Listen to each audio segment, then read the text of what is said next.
So after watching a couple YouTube videos, I've discovered that there aren't many very good ones out there on how to rebuild a carburetor on a Polaris Sportsman 500 or 700, 2002, 2003. I don't know. Usually the guys that the videos that I've seen, their arms are in the way. They don't know what they're talking about. Don't get to really see what's going on. So I'm going to try to do this and make it as simple as possible and do it without my arms being in the way. So I went ahead and took my air box off and that snorkel. It wasn't too bad. It's just, a couple bolts there. Got snorkel out of the way. A couple screws of the bracket that goes in front of the carburetor and the hose clamp. So once you get that out, pull the carburetor out. I just kind of laid it on a piece of wood here over the top of the ATV. And you got your 4 screws. 1, 2, 3, 4. I took them out so you didn't have to watch me grunt, and you have my hands in the way so you can't see. So only got 1 screw left, so I'm just going to go ahead and pull that out. And what I had going on was either the needle and seat was not seating right, and I had fuel running out of the bottom of the carb. Okay, so I'll take the bowl off the bottom here.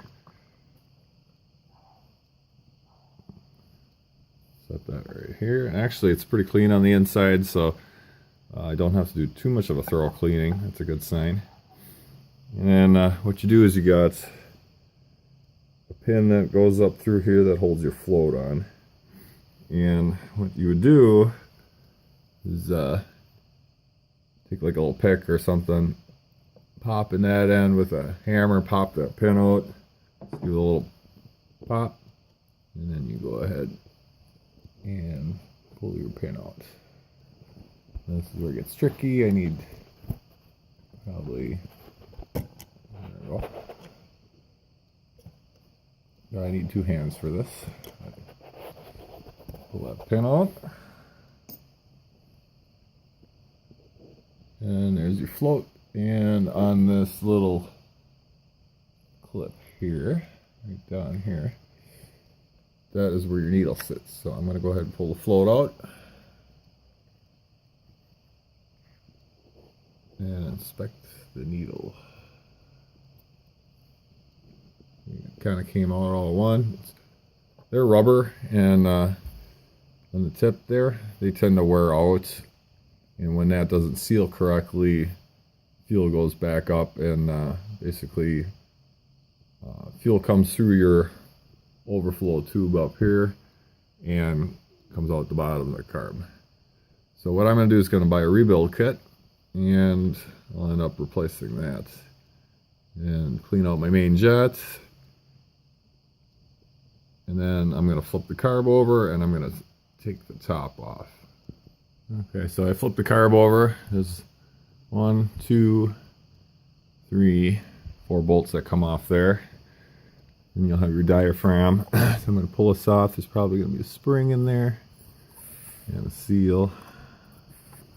Let's see what we got here. You want to be careful not to wreck this diaphragm. And you got your spring.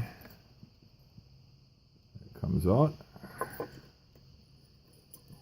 And it just sits in that little bump there. And then just pull this up. Oh my, that's dirty. And a little worn out. And there's your needle. So I'm going to go ahead and clean that all up. Spray that carb out real nice. I'm going to get my, yeah, that's pretty filthy. You get my rebuild kit. And when I rebuild it, I'm going to replace, see if I can get this to flip over here. Hang on. So I'm trying to do this so you guys can see it. And so then you're going to have screw that goes up there. That's your main jet. And you got the screw right here that'll come out. And you'll replace that, clean everything up nice with carb cleaner. And go ahead and throw it back together, and that should solve your problem as far as fuel leaking out of the bottom of the bowl. Thanks for watching. I have other Polaris fixes on my channel. Till next time.